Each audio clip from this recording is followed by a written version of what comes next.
que la autogestión es mi sugerencia para los cortometrajes, y para los largometrajes definitivamente tener un agente de ventas.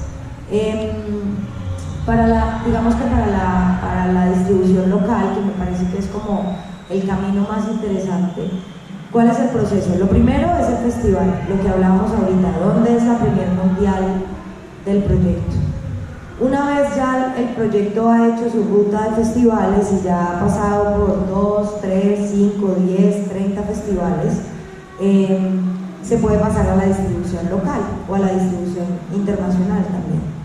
En Colombia, ¿qué oportunidades tenemos? Tenemos la convocatoria de cortometrajes, hablando de cortos. Esa convocatoria, digamos que les exige tener el certificado, pero que si les compran el corto, pues van a tener algo de ganancia en efectivo, que es muy escasa a la hora de vender cortometrajes.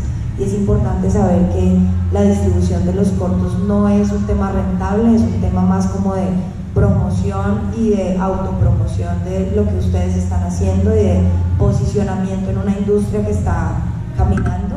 En la medida en la que sus proyectos y sus cortos queden en festivales, digamos que sus nombres van a empezar a visibilizarse, y lo que buscan los fondos y los inversionistas y los productores es qué ha hecho antes y en qué festivales ha estado.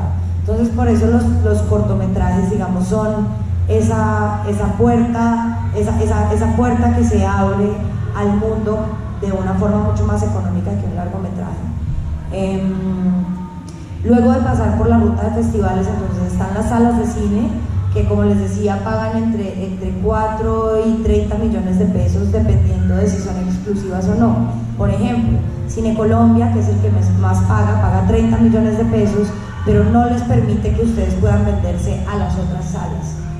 Por ejemplo, Cinemark paga 4, pero tú puedes venderle a Cinemark, le puedes vender a Cinépolis, le puedes vender a Procinal. Entonces, digamos que al final ellos no te piden una exclusividad solamente para esa sala. Entonces ahí uno decide a cuál camino se va.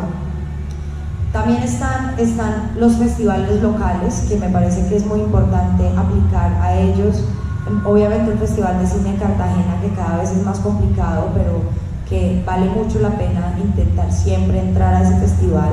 Está Hugo Shorts, que es el Festival de Cortos de Bogotá, y están todos los festivales de las regiones. Nada más en Medellín hay 3 o 4, el de Santa Fe de Antioquia, el MIF, el de Jardín, el de Festival de Cine Colombiano de Medellín, tenemos el Festival de Villa de Leyva en Boyacá, que es maravilloso, tenemos el Festival de Cine Verde Barichara, tenemos el Festival de Cine de Santander en Bucaramanga, que también ha cogido mucha fuerza. Y digamos que esos festivales nacionales son muy interesantes para ustedes como jóvenes realizadores, porque los empieza a conectar con la industria local y los empiezan a conocer, como a invitarlos a nuevas convocatorias, a estar pendientes de sus siguientes proyectos, porque eso es lo que pasa con los festivales. Hay una luz que los ilumina y dice: este pelado tiene un proyecto que vale la pena ver, y eso significa trayectoria para sus carreras y para que en adelante funcione. En cuanto a televisión, en televisión local están los canales regionales: Teleantioquia, Telemedellín, Telepacífico, Telecaribe. Caracol y RCN normalmente no compran cortometrajes, sí compran largometrajes, pero Señal Colombia sí que compra cortos y que hace unos programas muy interesantes alrededor de ellos. Como les decía, pagan entre 3 y 5 millones de pesos por un cortometraje, entre 10 y 20 millones de pesos por un largometraje. Bueno, los tipos de festivales, como para entender un poco el camino. Están los tipo A, que tienen además sección competitiva para cortometrajes. Estos son los que todos hemos escuchado, pero de pronto hay algunos que no, y que esos festivales tipo A tienen opción de entrar si ustedes son selección oficial de cortometraje de esta lista de festivales tipo A, están opcionados para entrar a los premios internacionales como los Oscars o los Goya en términos de cortometraje. Estos festivales son Cannes, Berlín, el Festival de Cine Locarno, el Festival de Cine de Varsovia, que además es un festival que le gusta mucho el contenido colombiano y es un festival que normalmente no suena tanto, pero es un festival tipo A, que es muy chévere. Sundance, por supuesto, que además tiene secciones para escuelas y para estudiantes. Montreal, Moscú, El Cairo, Rotterdam. Por ejemplo, Rotterdam es un festival muy interesante para propuestas arriesgadas, para propuestas experimentales. Ellos les encanta el documental, además el documental de autor. Clermont-Ferrand es el Cannes de los cortometrajes y digamos que ese es el festival más importante de cortos del mundo, en donde hay muchas secciones. Hay sección oficial, hay una sección que se llama Labo, que es una sección que busca también cortos raros y experimentales. Hay una sección de animación, pero además Clermont-Ferrand tiene un mercado, y ese mercado es el lugar donde uno como productor o como creador, si no tiene productor, va a vender sus proyectos, y este es un mercado especializado en cortometraje. Entonces ahí se encuentran no solamente los agentes de ventas, sino también los distribuidores, que son personas que pueden llevar sus cortos a salas de cine en el mundo, pero además a canales de televisión internacionales. Y este mercado además es muy interesante porque los conecta con los festivales interesados en cortos. Entonces, si por alguna razón uno no queda en algún festival, siempre está la oportunidad de ir a los mercados, a conocer las personas de los festivales para introducirles mejor los proyectos. Tribeca, que es en Estados Unidos, que además tiene una sección de realidad virtual muy interesante para los que estén de pronto pensando en otros tipos de creación. Y IDFA, que es en Ámsterdam, que es un festival especializado en documental. Esos son los de tipo A, y que tienen sección competitiva para cortos. Esa sección competitiva es la que les permite entrar a los premios y ganar premios hacia el director, hacia el productor, hacia los actores, hacia la fotografía, digamos, las secciones competitivas. Los tipo B, que tienen secciones paralelas o que no tienen competencia oficial para cortometrajes, que además siguen siendo festivales muy importantes. Por ejemplo, que San Sebastián es un festival tipo A, pero la sección que tiene para cortometrajes es para cortometrajes de escuelas. ¿Eso qué quiere decir? Que si ustedes están estudiando y hacen un corto en el marco de la universidad, ese es un espacio ideal, porque además San Sebastián no solamente es un festival internacional muy importante, sino que tiene un mercado al que vienen muchas personas interesadas en comprar, en mover nuevos proyectos, en entender las industrias cinematográficas del mundo. Entonces, San Sebastián es uno de los festivales que les recomiendo, sobre todo a los que están todavía estudiando.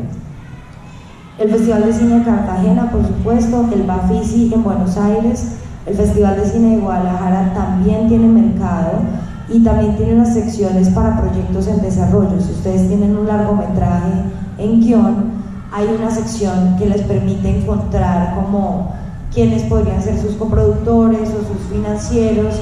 Entonces Guadalajara además es en español, está muy enfocado en América Latina y les permite además conectarse como con una industria latinoamericana que está buscando justamente contenidos en español. Göteborg, Miami también tiene una línea en español muy importante, como mucho interés latino. Está South by Southwest, que es SXSW, que es un festival que empezó como un festival de música, pero se ha ido ampliando al cine y a las nuevas tecnologías. Este es un festival que busca de todo, pero le interesa mucho los contenidos con música, todo lo que tenga que ver con música y con juventud y con irreverencia. South by Southwest es muy interesante. La Habana, Edimburgo, especializado en documentales. Ahí está Annecy, que es un festival especializado en animación, que busca tanto cortos como largos. Carlo Vivari, Sarajevo, por ejemplo, busca contenidos muy políticos, por ejemplo. El Fantastic Fest busca contenidos de género, de terror, de zombies, de vampiros, de aliens y sci-fi. Biarritz es un festival especializado en América Latina, es un festival en Francia que dirige además el que era el agregado cultural de Francia en Colombia, entonces busca muchos contenidos colombianos que valen mucho la pena. Y bueno, ahí está Chicago, BFI en Londres, Roma, Estocolmo, el AFI-Fest en Los Ángeles y Bilbao. Y les dejo los especializados en cortometrajes, que esos son como en los que a veces no se conocen tanto, pero que son en donde hay más chances de estar seleccionados. Clermont-Ferrand, por supuesto, Bobo Shorts, que además es el más importante de cortos de América Latina y pasa en Colombia, entonces debería ser una cita obligada. Bobo Shorts además abrió mercado el año pasado, que nosotros acompañamos desde Mad Love y trajimos mucha gente y hacemos muchas secciones de conocerse y de networking con las personas que vienen, entonces hay proyectos en desarrollo de cortometraje, por ejemplo, y ese es un espacio donde nosotros tratamos de conectar a los cortos con las empresas. Entonces, si hay un corto que necesita equipo, si hay un corto que necesita postproducción, si hay un proyecto que necesita música, digamos que ese es un espacio para empezar a conectarse, pero también es un espacio para vender contenido terminado. Bueno, ahí está como el overview. Yo igual les voy a dejar esta presentación para que David se las comparta. Y tenemos lo que les decía ahorita de la diferencia entre los agentes de venta versus la autogestión. Yo siento que es muy importante tener los pies sobre la tierra a la hora de distribuir, y se vale soñar, pero se vale también entender que no nos vamos a volver multimillonarios de la producción audiovisual. Desafortunadamente las películas hoy en día tienen estructuras muy complejas de distribución. En las salas de cine, que normalmente son como la segunda ventana, la primera ventana son los festivales, las salas de cine son la segunda ventana, y esas salas de cine normalmente no están generando 5.000, 20.000 espectadores, que en términos de plata eso termina siendo como 40 millones de pesos, 20.000 espectadores. Para entender, por ejemplo, cómo se reparte la plata de la boleta y cómo le llega la plata a un productor después de estrenar. Esto es solo para los largometrajes, pero la boleta se promedia en 10.000 pesos. Como hay días más baratos y hay días más caros y hay preferencial y no preferencial, se hace un promedio de 10.000 pesos. A esos 10.000 pesos se le saca el 60% del exhibidor. El exhibidor, que es la sala de cine, se queda con el 60%. Y luego se saca el 10%, que es para el Fondo para el Desarrollo Cinematográfico, que es el que permite los premios y los estímulos automáticos. Luego se saca como el estímulo de la pobreza, que es como el 5%, el impuesto a la pobreza, y se saca el 12% del distribuidor. Eso quiere decir que al productor le quedan 2.800 pesos de cada boleta. Está promediado normalmente en $1. $1 es un espectador, es $1. Entonces, si estamos haciendo 5.000 espectadores, van a ser $5.000, que son como 15 millones de pesos. Y las películas costaron 1.500, 2.000 millones de pesos. Entonces, las estrategias de distribución, a veces en las salas de cine, no son tan interesantes. Por eso es que hoy en día hay un montón de estrategias que permiten que las películas circulen fuera de los contextos cinematográficos, como el romanticismo que les decía. Obviamente todos queremos llegar a las salas de cine y tener la película en cartelera, pero la realidad es que rentablemente es muy mal, porque imagínense, le quedan a uno 15 millones de pesos, hizo 20.000 espectadores, y aparte tiene que pagar los BPFs, los gastos, la clasificación, quedó debiendo plata. Entonces la realidad es que hay que pensarse esa estrategia desde antes, no tener la película terminada, sino cuando uno está haciendo su presupuesto, dice, ok, esto me va a costar cuánto y cómo lo voy a recuperar, porque la realidad es que no es tan sencillo recuperarse solo con salas de cine. ¿Cómo se recupera? En términos de los largometrajes, ¿qué es lo que al final realmente es rentable? Hay una cosa que es la distribución y la circulación con miras a generar audiencia, y hay otro que es con miras a generar retornos monetarios. En el caso de los cortometrajes, si reciben dinero está muy bien. La naturaleza es que se reciba pero poco y que no se logre cubrir lo que costó el proyecto. Sin embargo, los cortos generalmente se financian con fondos, con premios, con becas, con amigos, con ayuda, y todo el mundo gratis, y bueno, vamos para adelante. Pero en el caso de los largometrajes, que las inversiones son tan altas, hay que encontrar estrategias mucho más agresivas para llegar al público y poder recuperar el dinero. Entonces, por un lado, digamos que la estrategia de festivales es la que abre el camino a conseguir un agente de ventas y hacer ventas internacionales. Los festivales son los que visibilizan a un director o no, pero es muy importante también entender qué tipo de película tiene uno, porque no todas las películas pasan por festivales. Yo lo clasifico como en dos tipos de películas. El cine más autoral, digamos, que tiene un circuito de festivales tradicional, y está el cine comercial, que es el que va directamente a las salas o el que tiene estrategias mucho más comerciales.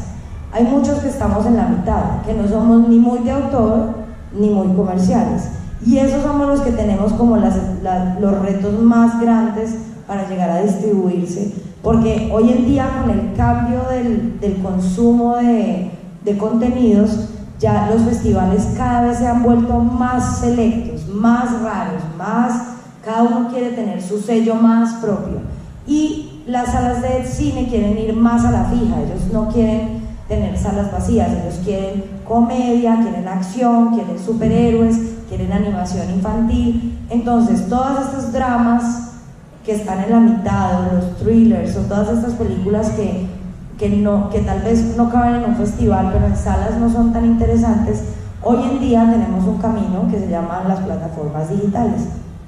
Hoy en día, obviamente creo que todos saben, pero Netflix es el jugador más importante en la industria, ha revolcado todo, y estamos nosotros todos presenciando como este cambio que me imagino yo fue como de la radio a la televisión. Esto es como del cine al internet. En este momento hay muchas películas que toman la decisión de no ir a salas de cine e irse directamente a una plataforma digital. ¿Cómo funcionan estas plataformas digitales? Porque además no está solo Netflix. Estas plataformas se llaman VOD o SVOD. Eso significa Video on Demand o Subscription Video on Demand. ¿Cuál es la diferencia? El SVOD es como Netflix, que uno paga una mensualidad y puede ver todo lo que quiera, y el otro, que es el Video on Demand, es como Amazon o como iTunes, que la gente compra o alquila cada una de las películas. ¿Cómo son los modelos de negocio de estas plataformas? Una plataforma como Netflix puede hacer varias cosas. Te puede decir: la película está muy buena, me encanta, yo compro los derechos para América Latina por 5 años, y por eso te pagan $80,000 más o menos. Pero si Netflix flipa con el proyecto y dice: ya pasó por festivales, está muy reconocido, o me parece súper comercial, me parece muy interesante, yo quiero ese proyecto, te pagan un fee mucho más alto, pero te piden el mundo entero. Te dicen: yo quiero esa película para el mundo entero, y te pago $100,000, $200,000, y ya tú no la puedes vender más hasta que yo te la suelte en 5 o 10 años. Entonces, a veces la apuesta es más interesante que hacer 15 milloncitos en pantallas, vender a Fox por otros $20,000, vender a HBO, después vender a TNT, después ir a Señal Colombia y recoger al final unos $200,000. Puedes simplemente hacer una venta global y venderla a todo el mundo. Y la siguiente modalidad de Netflix es el Netflix Originals, que es: ¿cuánto le costó? Me costó 1.500 millones, bueno, tomé 1.800 y es mía. Entonces ya Netflix se apropia del proyecto para la vida entera, para la vida, para siempre, y se vuelve un originals de Netflix. Por eso cada vez, digamos que las plataformas han buscado adquirir contenido original, porque cada vez lo que los va a representar a ellos en un futuro muy próximo es sus contenidos. Por eso ellos empezaron House of Cards, pero entonces Amazon también sacó su serie, pero entonces HBO saca plataforma digital y Disney saca todo de Netflix para hacer su propia plataforma digital. Entonces todo está migrando, digamos, todo lo que nosotros estamos viviendo ahorita es el gran cambio de el modelo de distribución, y puede que esto que les estoy diciendo hoy en un año sea otra cosa. Entonces también la invitación es a ser muy curiosos al respecto. Las cifras de compras y de ventas están en internet, uno puede saber por cuánto compraron, cuántos espectadores hizo. Hay una página que se llama IMDb que les da mucha información, desde cuánto costó la película, dónde la rodaron, cuántos espectadores hizo en cada país, y uno puede empezar a entender a qué universo se parece la película propia.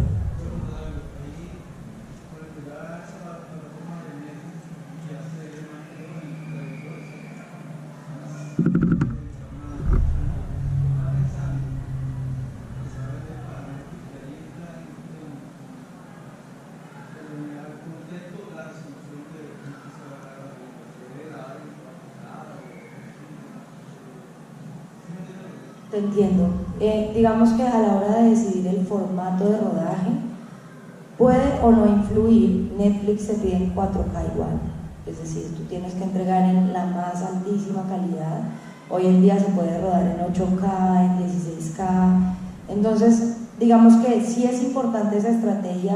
Lo que les decía, esa estrategia debe pensarse desde el principio, porque eventualmente si uno, por ejemplo, está haciendo una serie web o un corto para web, puedes tomar decisiones que afecten el presupuesto, pero al final, para una plataforma como Netflix, la calidad tiene que ser altísima. Lo mismo para iTunes, lo mismo para Amazon, todos ellos piden como altísima calidad.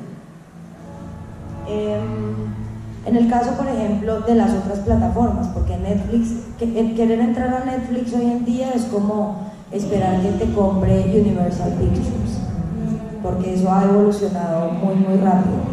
Pero hay muchas plataformas interesantes. Por ejemplo, Amazon y iTunes tienen un modelo muy diferente, en donde ellos te pagan una plata de adelantado, normalmente son $10, $15,000, $20,000, y ellos empiezan a vender la película, que la gente la descargue, la compre, la alquile.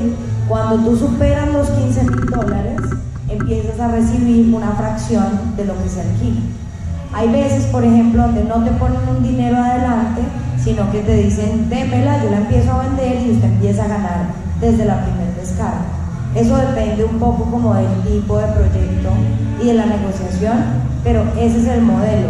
Normalmente al productor le dan entre el 30 y el 40% de las descargas en Amazon o en iTunes, depende de la negociación y el proyecto.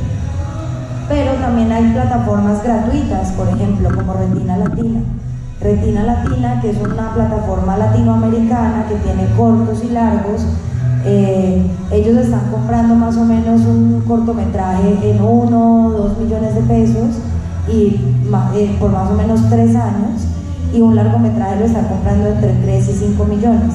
Pero esta es una plataforma gratuita para América Latina, en donde las personas pueden ver, inclusive ustedes, los invito como a que se registren, es gratis, y puedan ver películas colombianas, películas latinoamericanas, cortometrajes, que es muy interesante. Hay plataformas además por regiones, digamos, hay una plataforma en España que se llama Filmin, hay una plataforma en Estados Unidos que se llama Hulu. Entonces, hacer la investigación también como de esas plataformas que están comprando, en dónde se encuentra la gente de las plataformas, de nuevo, en los mercados. Es muy importante en verdad aprender a conectarse, porque no es solamente tener un gran producto entre manos. Pueden tener un gran producto entre manos que tal vez nunca lo descubran, que tal vez nunca llegue a las manos que tendría que llegar. Y esa es una labor de años, y en la medida en la que ustedes van creciendo y sus proyectos empiezan a exhibirse, ustedes van a ir conociendo más personas en el camino. Y creo que esa es la magia también de la distribución, que cuando uno acompaña su película o su corto empieza a conocer personas que se conectan, que les gusta lo que uno hace, que van a estar pendientes de lo que viene, que van a estar dispuestos a apoyarles el proyecto que sigue.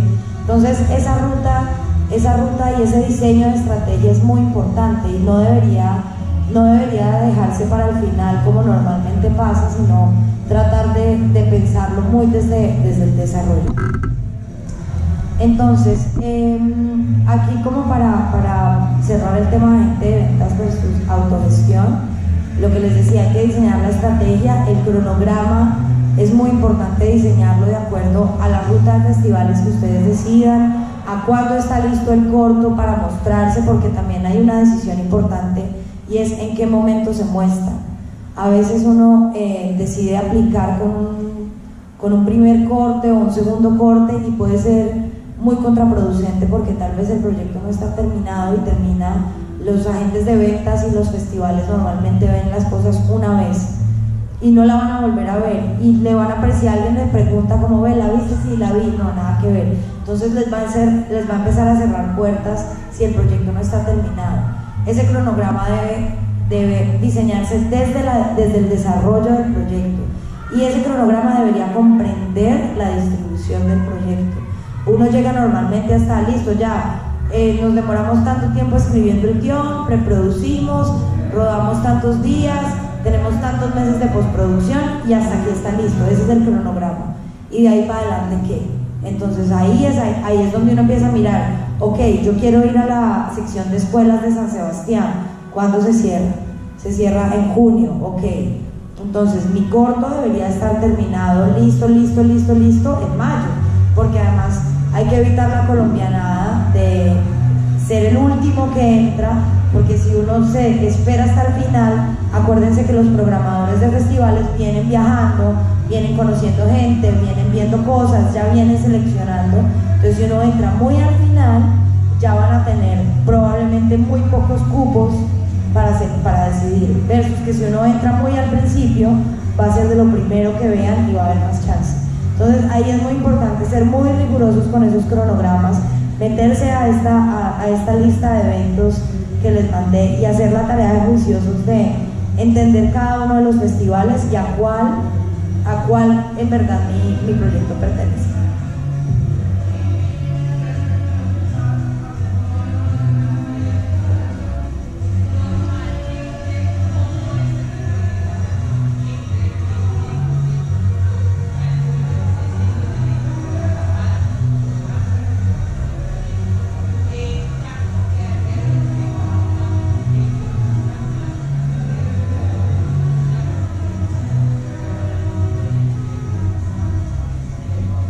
Todo depende, como en esta industria, pero digamos que la naturaleza del proceso es: un productor decide que va a hacer un proyecto audiovisual que está basado en un guión, que pertenece a un guionista.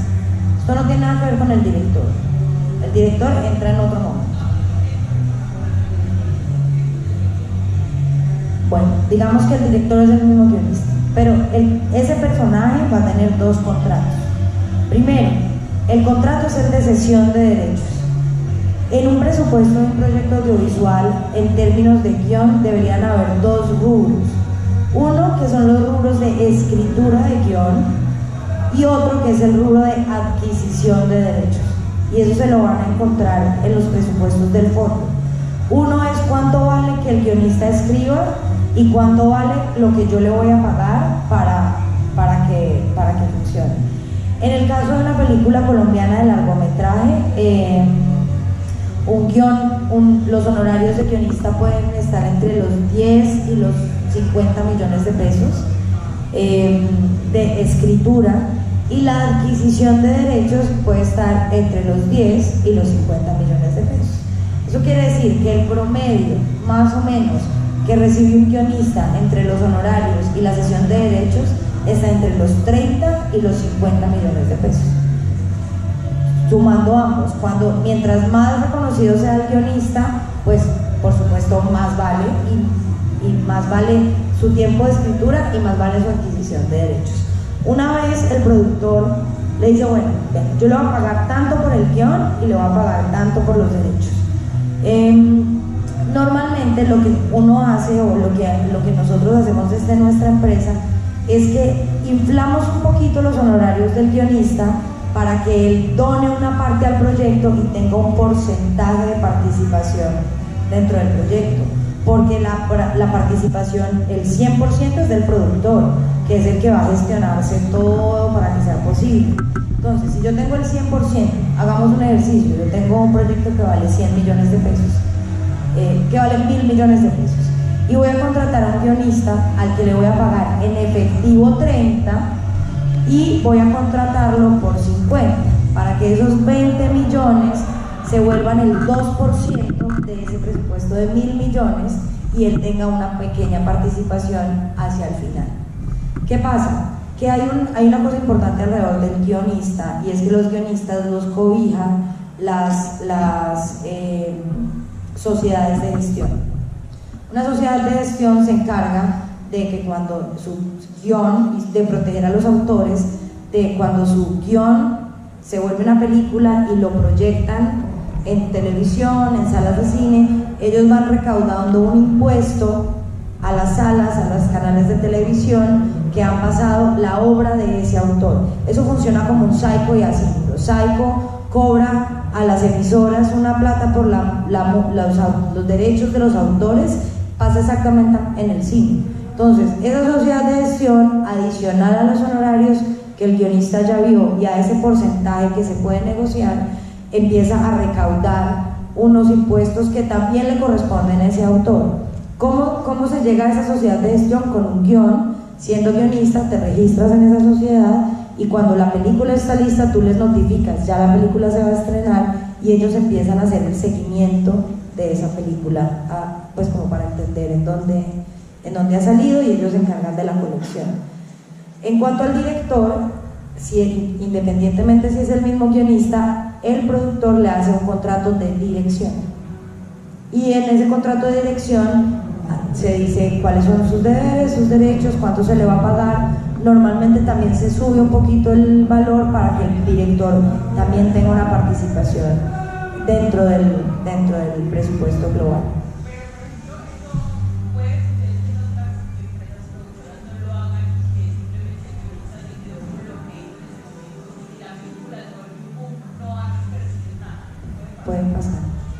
Puede pasar, y pasa más de lo que crees. La realidad es que Colombia trabaja con un modelo europeo, como dices tú, en donde el autor es el mismo director en la mayoría de los casos. El modelo americano es el productor tiene una idea, contrata a un guionista, el guionista lo manda para la casa, contrata a un director, el director agarra el guión del otro guionista y arman el proyecto.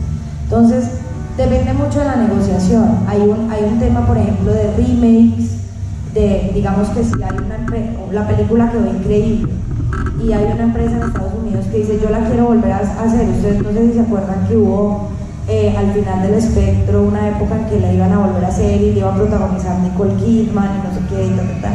A ellos les pagaron por los derechos del guión para volver a hacer la película. Eso se llama remake. Y digamos que ese es un proceso posterior, pero ese dinero debería estar compartido entre el productor y el autor. Eso parte todo de la negociación inicial, y por eso es tan importante firmar ese contrato de cesión de derechos, porque a veces, y lo más natural es que no se sabe muy bien de quiénes son los derechos o quién tiene derechos sobre la obra. Entonces, cuando ya hay plata y cuando ya hay reconocimiento, todo el mundo quiere morder la torta. Si uno está claro desde el principio cómo son los porcentajes de participación, pues el porcentaje de cero es cero y el porcentaje de lo que haya, cuando ya está negociado, va a ser mucho mejor. Y esa es como un poco la invitación, como a formalizar esos procesos de creación, porque a veces los directores, pese a que el mundo del entretenimiento le ha dado más visibilidad a los directores, es el productor el dueño de los derechos y es el productor el dueño de todo el proyecto. Entonces ahí es donde los egos empiezan a pelear con el ego, con la realidad de la industria, y ahí por eso empieza a haber uno premios del fondo devueltos, que porque es que yo no le voy a dar mis derechos a él, pero es que él es el productor, debería tenerlos, y es como esa falta de conocimiento de la naturaleza de la industria, de cómo funciona el tema. Señor.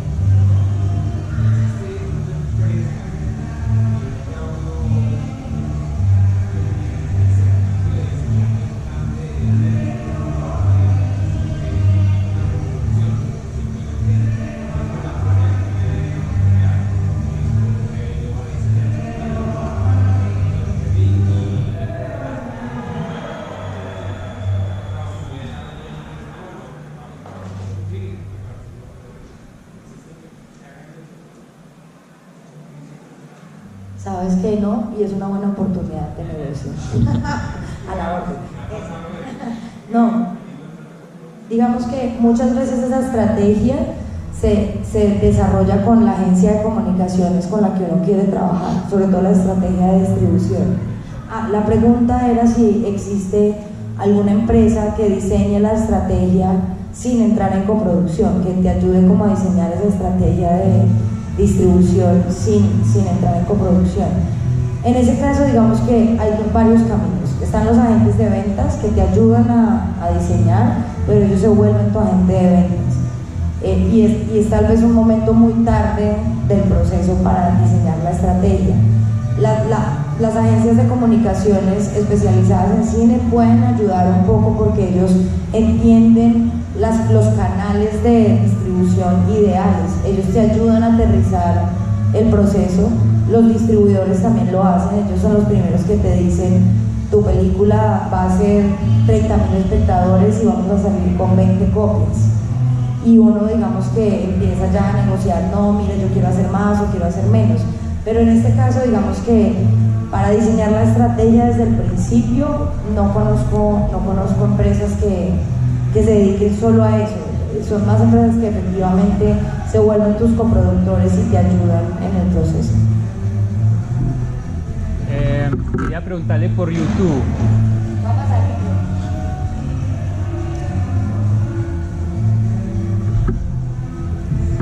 Gracias. Quería preguntarle por YouTube y por Vimeo. Vimeo también tiene pues la opción como de pagar ya para ver los contenidos. YouTube pues como que no. Pero ¿cómo se recaudan esos dineros o qué impacto tiene en una obra?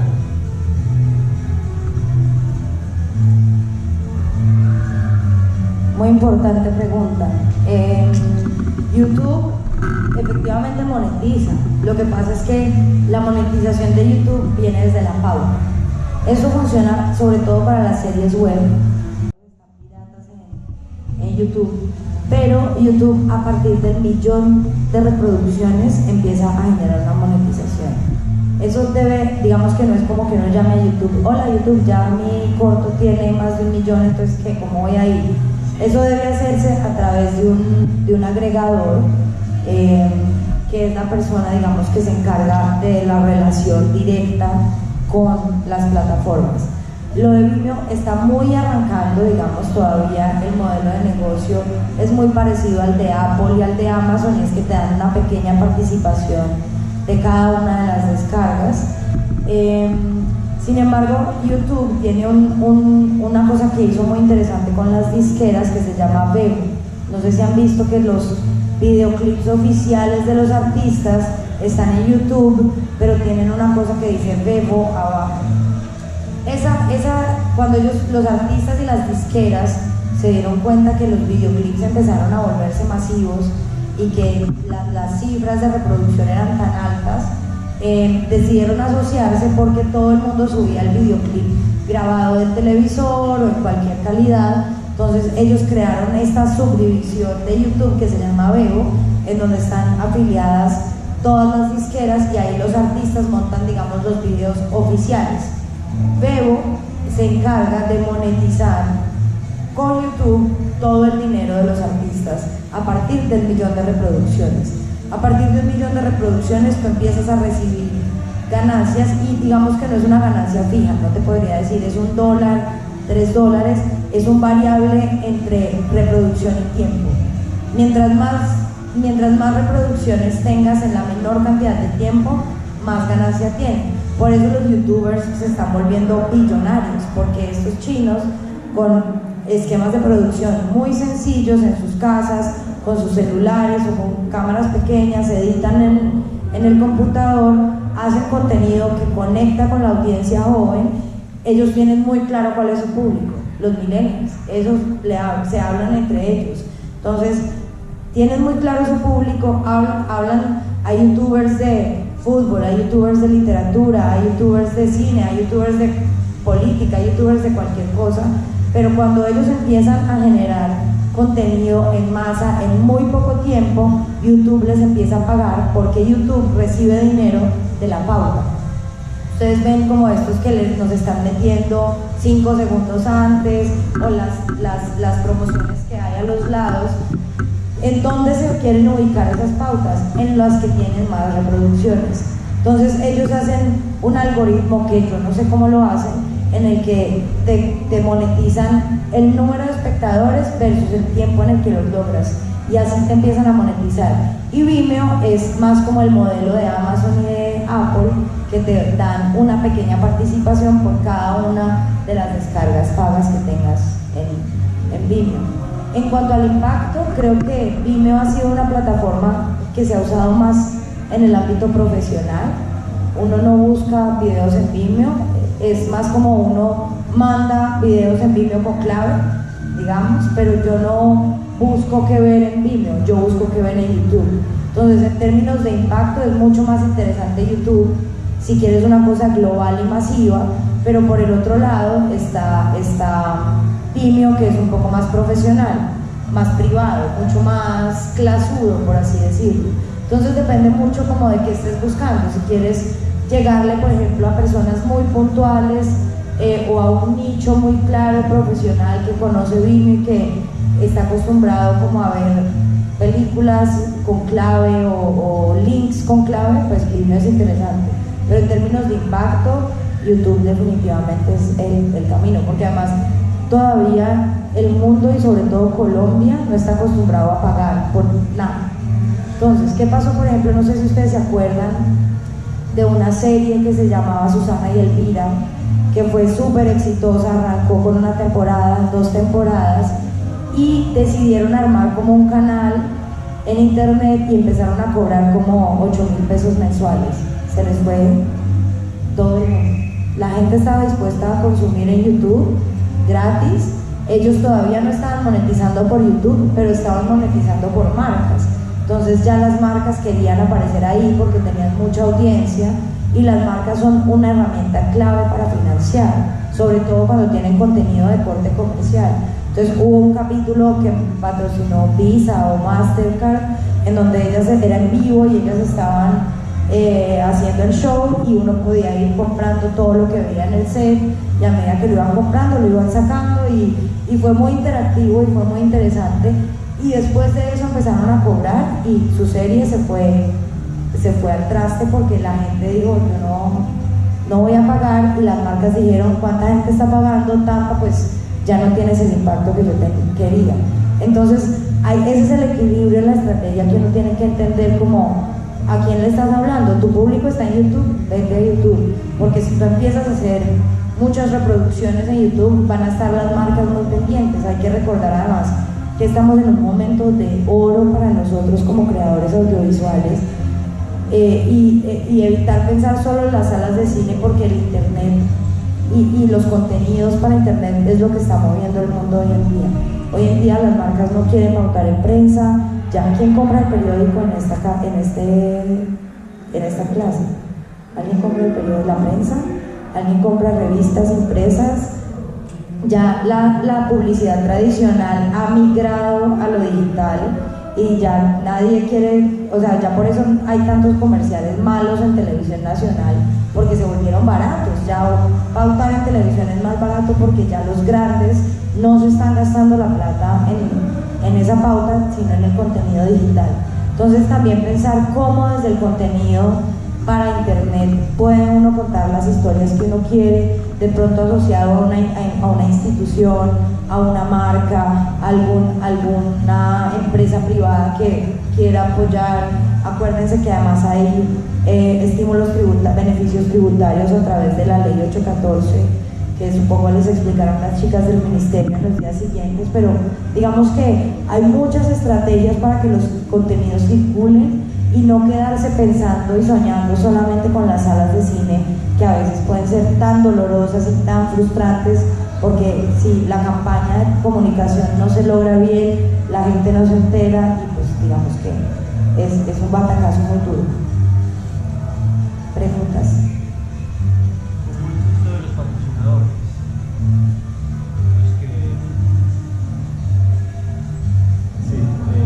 Si puedes hablar un poco de esto de los patrocinadores, los que pueden participar cuando ya el producto está terminado o incluso que ingresan cuando el producto está sin terminar.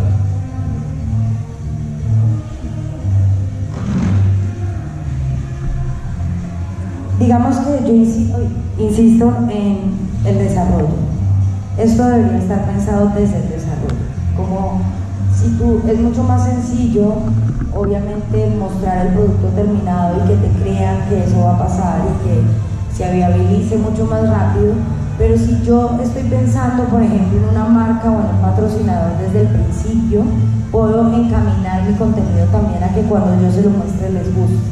¿Cómo es el camino de vincular aliados, patrocinadores, instituciones, empresas? Es como entender qué proyecto tengo, de qué estoy hablando.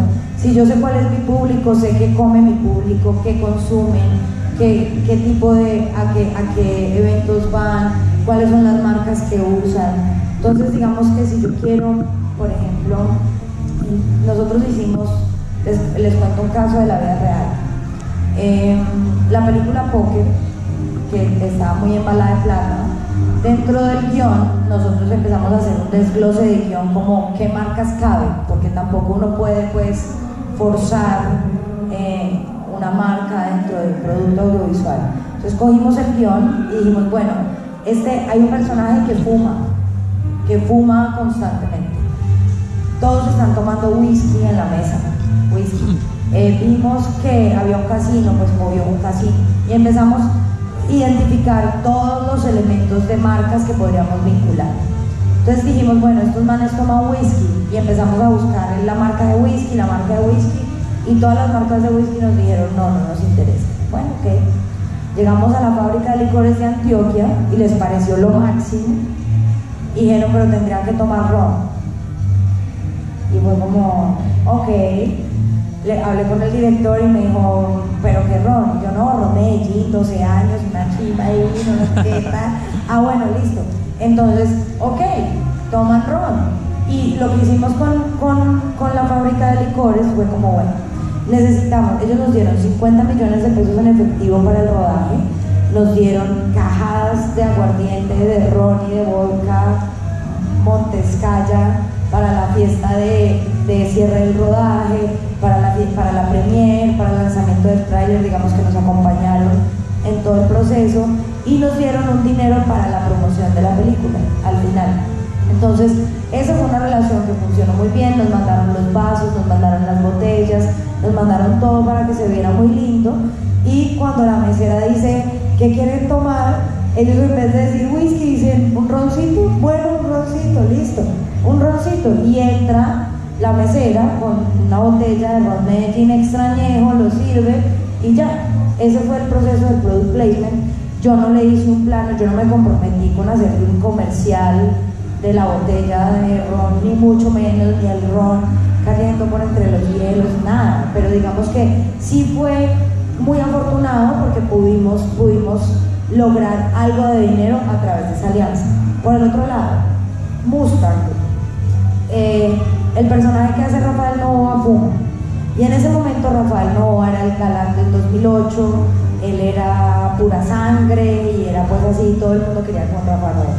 Entonces nosotros nos fuimos, él fue muy generoso y dijo, como yo los acompaño a las reuniones a pedir plata. Entonces pues obvio las viejas de marketing se morían y decían que sí a todo, que claro que sí. y hicimos una alianza con Mustang, que ahora son Roadrunners. Pero entonces Mustang dice, listo, yo voy a apoyarles la película, vamos a hacer una estrategia en donde yo les doy 10 millones ya y 150 millones para el estreno de la película. Y me mandaron pacas de cigarrillos, entonces todo el mundo fumaba Mustang y Rafael fumó Mustang durante toda la película, y la caja de cigarrillos que había encima de la mesa era Mustang. Cuando fuimos, como les conté, la película se berenjenó, el casino se nos bajó, nos quedó debiendo plata, terminamos como en este proceso tan tortuoso de terminarlo. Cuando finalmente teníamos la película lista, íbamos a cobrar nuestros 150 millones de pesos para el plan de promoción, que también eso es muy importante tenerlo en cuenta, como que uno presupuesta hasta la postproducción y nunca deja platica ni para los postres. Entonces nosotros habíamos conseguido 150 millones para plan de medios, y cuando va a salir la película se firma la ley antitabaquismo en Colombia, que no les permitía pautar en televisión, que no les permitía pautar en radio, que no les permitía hacer absolutamente nada, y nosotros nos quedamos viendo un chispero porque pues teníamos inclusive el problema de que tal vez la película nos la podrían censurar gracias a esa ley antitabaquismo, porque este man fuma toda la película. Entonces también hay que ser estratégicos. Esto fue una cosa que digamos nadie se esperaba, pero que al final terminaron dándonos de caridad porque les dio ya mucha cagada, como 30 millones de pesos para una pauta en radio, pero digamos que fue complicado. Con marcas, por ejemplo, trabajamos con Servientrega. Servientrega no nos dio plata, pero nos prestó 2 camiones 6 semanas. Eso es un billete que yo no les puedo explicar. Y lo que nosotros hicimos, pues yo no les dije como, yo no tengo un delivery más como para vestirlo de verde, Servientrega entregando nada. O sea, como que no nos comprometimos con nada de eso, y simplemente les prometimos como presencia de marca en el póster, agradecimientos al final, y pasa un camión en alguna de las escenas, sale. Entonces digamos que ahí hay un universo amplísimo de posibilidades para trabajar con las marcas y como con las organizaciones que sí tienen dinero y que cada vez están buscando nuevas estrategias para comunicar sus marcas. Ya no quieren televisión, ya no quieren prensa, ya no quieren revistas, ya no quieren radio, quieren internet, quieren contenido, quieren experiencias. Entonces es como uno, de acuerdo al contenido que uno tiene, encuentra una marca que es partner para uno. Ahorita estamos en postproducción de una película que se llama Los días de la ballena, que se rodó acá, que la produjo Rara y nosotros coprodujimos con ellos, y hay una marca de latas de aerosol con la que ellos entraron en contacto desde el desarrollo. Nunca se concretó nada, pero digamos están muy interesados, pero estaban como, este año no tengo presupuesto, miremos para cuando la vayan a estrenar. Nosotros nos jugamos la apuesta de rodar con esas latas, para que cuando ya la película esté en un estado más avanzado, podamos decirle, es que son sus latas. Miremos como, claro, esto no puede ser uno como, yo grabé con BMW, denme la plata. No, esto fue una cosa que ya venía acá cocinándose, que nos dijeron, este año no, el próximo de pronto sí. Entonces dijimos, bueno, ustedes tienen problema con que nosotros usemos igual esa marca con miras a una campaña. No, listo, entonces vamos a rodar con esas latas. Y ahorita estamos en el proceso de cerrar el proyecto. En el caso, por ejemplo, de Nadie Nos Mira, no es una marca, es una institución. Estamos trabajando con Planeación Distrital en Bogotá, con la Oficina de Diversidad Sexual, y ellos nos metieron en todo su Festival de la Igualdad. Entonces nos dieron presencia del tráiler en todos los eventos del festival, presencia en la programación oficial, presencia del protagonista en la marcha gay en la carroza, una estación para regalar cosas de la película. Entonces digamos que todas las alianzas son monetizables y no necesariamente es dinero, y para esos temas de exhibición y de distribución es muy importante encontrar justamente esos aliados. Entonces nos encontramos a JetBlue. JetBlue es uno de los patrocinadores oficiales de la marcha gay en Nueva York, y resulta que nuestro personaje está contando una historia en Nueva York de un inmigrante. Entonces dijimos, oiga, ¿por qué no le decimos a JetBlue que nos regale unos tiquetes para regalar entre las personas que compren la boleta a las salas de cine. Y rifamos unos tiquetes a Nueva York. Entonces estamos en el proceso de cerrar esa alianza con ellos y en contraprestación nosotros les damos la estación que nosotros tenemos en la marcha gay para que sea patrocinada por JetBlue. Entonces hay que encontrar justamente como quién es uno, quiénes son ellos, qué tiene uno que les sirve a ellos y qué tienen ellos que me sirve a mí. Absolutamente, es decir, ahí que sirve mucho, amigos, recomendaciones, lo de la FLA, para serles completamente sincera, yo conocí al gerente de la FLA de ese entonces, en un diciembre, en una fiesta, y como, ay, ¿vos qué haces? No, yo soy productora de cine, y vos, no, empiezo a trabajar en la fábrica de licores ahorita en enero, ay, qué chingo, ¿y qué vas a hacer? No, gerente general, parce, te dejo una película, y al final es estar muy atentos a ese tipo de oportunidades, para, pues porque uno nunca sabe quién tiene al lado, y eso fue lo que yo no había llegado a la FLA, a mí no se me había ocurrido que podían tomar ron, para mí tomaban whisky y yo estaba detrás de las marcas de whisky, y en este caso fue como, no, si tengo al gerente de la FLA al lado de fiesta, yo le eché todo el cuento y a la semana siguiente estaba sentada con el de mercadeo. Entonces digamos que sí es estar muy atentos y tener uno muy claro qué es lo que necesita para poder pedir y dar, digamos. Más preguntas.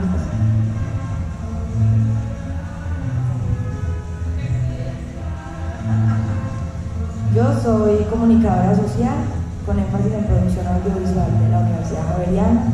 Soy Libra, nací el 29 de septiembre del 86. ¿Preguntas? Aprovechen.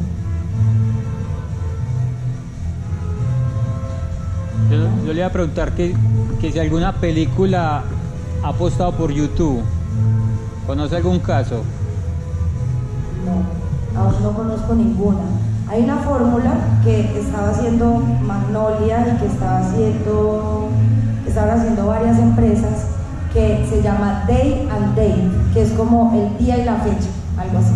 Day and Date. Y es una estrategia en la que salen al tiempo en salas y en internet, que es muy interesante, no a través de YouTube, sino a través de una plataforma donde la gente paga 2, 3, 5 dólares, pero puedes verla o en salas o en internet, porque antes, digamos que había un tiempo que uno tenía que esperar después de que la película salía en salas. Entonces por eso el tema de la piratería era tan angustioso, porque uno decía, la película ya está rotando por fuera y está en salas y la gente no la está viendo. Este Day and Date es muy interesante y en Colombia lo hizo la CIRGA. Eso fue un experimento que funcionó bien y mal, porque la plataforma se trabó para muchas personas y pues es como, qué bajón, pero fue gratuito. Entonces ellos le apostaron a hacer como un preestreno en internet hace no sé, 5 años, creo que fue la CIRGA, 4 o 5 años, y digamos que eso hoy en día no se ha explorado tanto, y es muy interesante también empezar a pensar cómo le apuestas solo a la internet. Por ejemplo, hay un corto, de ese sí sé, de películas no, pero cortos sí. Hay un corto de la Escuela Nacional de Cine que está ahorita como saliendo, que se llama Juntos Lejos de Casa, que es un corto en formato vertical para ver como en celular, y el director decidió que su público objetivo eran los insomnes, la gente que se queda en internet tarde en la noche viendo cosas. Entonces él decidió estrenar su corto en YouTube y solo estaba disponible de 10 de la noche a 6 de la mañana, y la gente lo podía ver solamente en esas horas. Entonces digamos que son esas las apuestas interesantes. Es como, tal vez y no fue a festivales, él empezó en YouTube y ahora está haciendo el recorrido en festivales. Entonces funcionó muy bien, tiene, no sé, 80,000 reproducciones, cuando tal vez si hubiera ido a guardarlo y no lo hubieran tenido, como tal vez no se habría visto tanto. Entonces digamos que es un ejercicio interesante y que a él le funcionó porque su estrategia estaba pensada de esa forma. Él dijo, no, yo no quiero ir a festivales de cine porque además es estrafalario, digamos, su empresa se llama Cinema Vertical. Entonces es un cambio abrupto del formato y que en un festival de cine seguramente iba a ser muy criticado, y él dijo: no, mi público no está en los festivales de cine, mi público es el que consume contenido en el celular, y por eso yo hice mi película Vertical. Y le apostó a estrenar en YouTube, hizo toda una campaña antes en redes sociales, y lo estrenó en YouTube. Él solía ser youtuber, además, entonces digamos que entendía muy bien el universo de YouTube. Pero esas son las estrategias que se deben pensar de acuerdo a lo que uno tiene. No es como, bueno, entonces ahora yo voy a estrenar en YouTube, porque en YouTube ¿está en YouTube tu público o no está en YouTube tu público? ¿O a dónde los vas a encontrar? Otra vez, ¿qué ganan en festivales? ¿Ganan dinero en festivales? ¿Qué ganan en festivales? Ya, yo replico la pregunta. ¿Qué ganan en festivales? Depende. Depende, como siempre. Normalmente un palmarés, digamos que es el sello. Ese palmarés viene o cuando eres competencia o cuando estás seleccionado, o hay un palmarés que es como las hojitas que hay en el póster, a eso se le llama palmarés. Y cuando tienes premio, pues tienes el palmarés especial del premio. Normalmente ganan dinero, ganan servicios para otros proyectos, ganan la posibilidad de distribuirse o precompras. Por ejemplo, hay muchos canales de televisión que dan un dinero en plata, pero que no es como plata para que vaya y se enfieste, sino que plata que representa la compra de su proyecto en mi canal de televisión. Eso, digamos, que funciona mucho en los festivales, como sobre todo los canales europeos como Arte o como Televisión Española o como RAI, dan premios en dinero, pero son premios que significan precompras. Entonces dicen: ok, yo le doy $5.000, que significan los derechos para que yo lo pase en mi canal de televisión por 2 años, 3 años, un año, dependiendo de la negociación.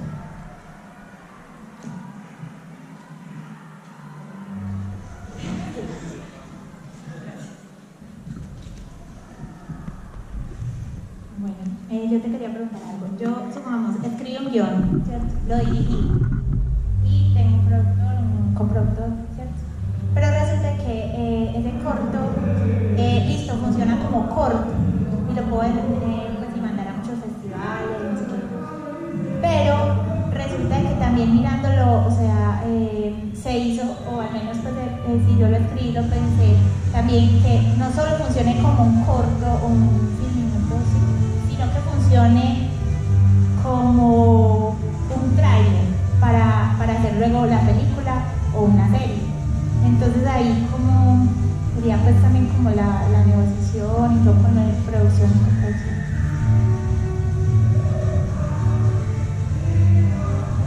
Tengo una pregunta. ¿Tú lo escribiste y lo dirigiste? ¿Quién lo produjo alguien? ¿Los derechos quién los tiene, mejor dicho? No lo han hecho. Entonces digamos que ahí lo que deben hacer es primero legalizar el producto terminado, que es el corto. Ese proyecto es un proyecto único, digamos, independientemente que después venga un tráiler o que venga un film minuto o que venga algo, el corto tiene su propia legalidad y su propia cadena legal. Entonces el corto es guionista, cede derechos a productor, dependiendo, digamos, porque a veces pasa que en la informalidad el productor entra en una instancia ya solamente para resolver el rodaje y es el director o el guionista el que pone el dinero. Entonces ahí se debe hacer una negociación de participación, pero es importante que sea el productor quien tiene los derechos, porque en adelante todas las firmas y todos los trámites son del productor. Si no, pues es ponerle un trabajo al director que no le corresponde, que es ir, firmar, radicar cartas, firmar contratos y demás, que es toda la cadena legal.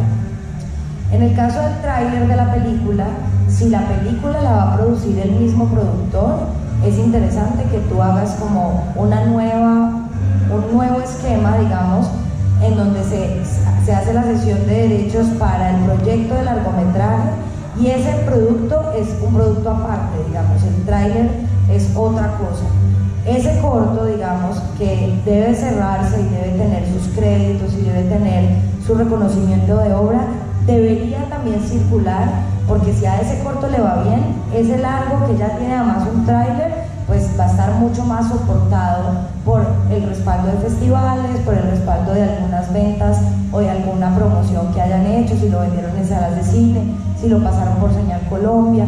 Entonces, mi sugerencia sería, primero solucionen el corto, es decir, el corto es el producto que los unió, digamos, el proyecto que no solo los unió a ustedes, sino a un montón de personas para hacerlo posible. Y para el tráiler, digamos que ya revisen quién lo reedita, cómo lo reeditan, y si el productor de ese corto es el mismo productor del largo, pues el camino está trazado. Si no, digamos que el productor tendría que entregarte a ti como una autorización de uso del material para el tráiler, porque ese corto pertenece a quien tiene los derechos, que normalmente es el productor. Si en este caso tú te vas a quedar con los derechos por X o Y motivo de la negociación, es simplemente una autorización de uso de parte del productor. Pero la verdad es que si no hay cesión de derechos aún, eso es lo primero que tienen que hacer.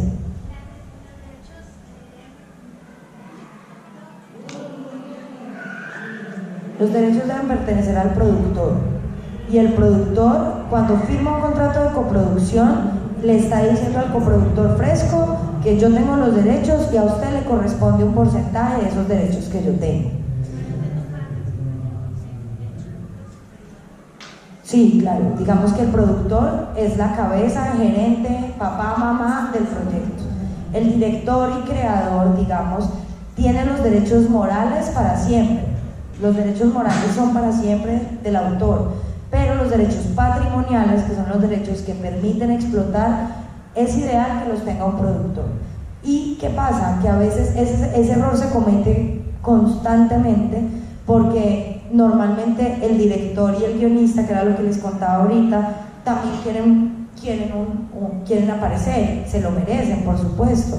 Entonces ahí es donde uno dice, bueno, el productor le otorga un porcentaje al director y al guionista para que también se vuelvan coproductores. Y hay una cosa muy importante, que este es un tip de la abuela, y es: los estímulos automáticos permiten viajar al director, al guionista, a los actores, al director de fotografía, al director de arte y a los coproductores. Si uno le ofrece a alguien que haga parte del proyecto y le da un crédito de productor asociado, no puede viajar. De productor ejecutivo, no puede viajar. ¿Quiénes pueden viajar en los estímulos automáticos? Los productores y los coproductores. Entonces, ¿qué pasa? Que esos estímulos automáticos se vuelven herramientas de negociación. Si a ustedes les hace falta algo y dicen, oiga, yo necesito 3 días de cámara, pero yo no tengo plata, si la película queda seleccionada en un festival, yo le doy el tiquete, o le doy o el alojamiento, o le doy la acreditación para que vaya, o le doy un estímulo automático entero para que nos acompañe. Entonces, esa es una herramienta de negociación que puede funcionar cuando uno está gestionando plata y no la tiene, y es como, bueno, yo te pongo crédito de coproductor, te pongo el logo de tu empresa, te pongo créditos, pero además te doy un estímulo automático o te doy el tiquete a un festival.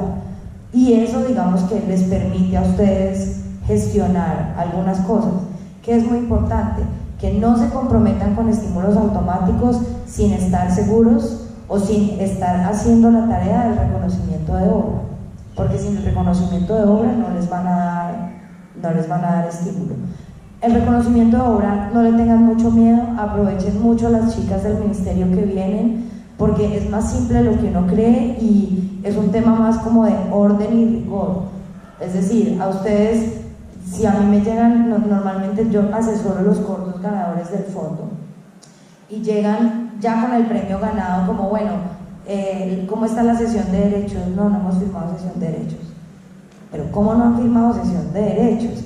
En este caso es lo mismo, ya tienen el corto listo y no han firmado una sesión de derechos. Eso es lo primero por donde se empieza. Entonces es ser muy ordenados y muy rigurosos como con el proceso del papeleo, que es el más maluco, pero si se deja listo desde el principio, ya se pueden desentender de sus contratos y dedicarse a lo que nos gusta. Pero es muy, normalmente cuando uno tiene un corto, o peor aún, un largo, sin contratos hacia atrás, echar para atrás es muy difícil. Como, oiga, es que nosotros robamos hace un año, que si usted me puede firmar la autorización de la locación. ¿Cómo? De pronto ya la señora no vivía ahí. Entonces, si uno es bien riguroso como con sus papeles, no van a tener ningún problema para la certificación de obra, y esa certificación de obra es clave para la circulación y para la distribución. Es la que les va a ampliar las posibilidades de a ustedes acompañar a sus películas y a sus cortos a los festivales, de poder vender, de poder gestionar más cosas.